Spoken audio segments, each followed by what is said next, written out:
جو مالک شراب کو سرکے میں بدلنے پہ قادر ہے وہ گناہوں کو بدل کے نیکیوں میں تبدیل کرنے پر بھی قادر ہے۔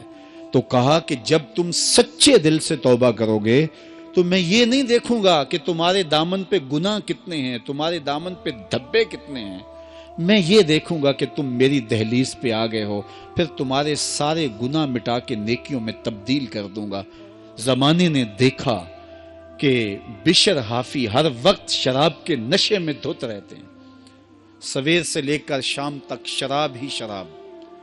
ایک دن شراب کے نشے میں جا رہے تھے، راستے میں گلی میں کاغذ کا ایک ٹکڑا دیکھا، اس کے اوپر اللہ کا مبارک اسم لکھا ہوا تھا۔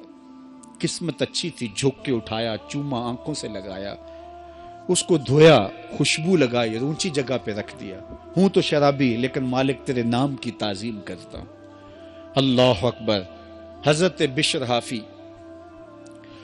اپنے شراب خانے میں گئے اور پھر اسی حالت میں نشے میں دھت تھے کہ دروازے پہ دستک ہوئی۔ ساقی نے پوچھا کون؟ تو کہا میں فلاں شخص ہوں۔ باہر نکل کے دیکھا تو وقت کا ولی کھڑا تھا۔ کہا آپ شراب خانے کے دروازے پہ؟ کہا ہاں، بشر حافی کو ملنے آیا ہوں۔ کہا وہ تو نشے میں دھت کہیں پڑا ہوگا، مدہوش پڑا ہوگا۔ کہا اسے میں نے ملنا ہے۔ تو جا کے ساقی جلدی جلدی اسے اٹھاتا ہے۔ کہا باہر فلاں اللہ کا بندہ تیرے لیے کھڑا ہے۔ حیرت زدہ ہو گیا، میں گناہگار، پاپی، مجرم، میلا اتھرو، اور میرے لیے اللہ کا ولی منتظر کھڑا ہے؟ تو جوتے بھی نہیں پہنے، اسی حالت کے اندر ننگے پاؤں، پا برہنہ خانے کے دروازے پر آئے۔ تو اللہ کا وہ بندہ، وہ ولی کامل کہتا ہے بشر تمہیں مبارک ہو، اللہ نے تجھے اپنا حبیب بنا لیا ہے۔ اللہ نے کہا کہ تو نے میرے نام کی عزت کی ہے تو میں تجھے نوازتا ہوں، تیرے سارے گناہ معاف کر دیے گئے۔ اللہ اکبر۔ حضرت بشر کے پاؤں میں اس وقت جوتا نہیں تھا، اور حافی عربی میں ننگے پاؤں والوں کو کہتے ہیں، تو ساری زندگی پھر جوتے نہیں پہنے۔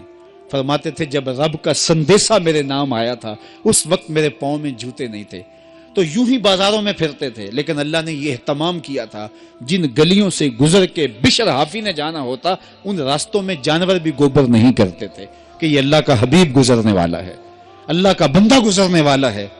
ایک دن ایک شخص کہنے لگا لوگو سن لو، بشر حافی انتقال کر گئے۔ اس نے کہا تم نے کس سے سنا؟ کہا سنا کسی سے نہیں، یہ جو راستہ بشر حافی کے گھر سے مسجد کو آتا ہے اس گھر میں گوبر پڑا ہوا ہے، اس کا مطلب یہ ہے کہ بشر آج اس راستے سے آنے والے نہیں ہیں۔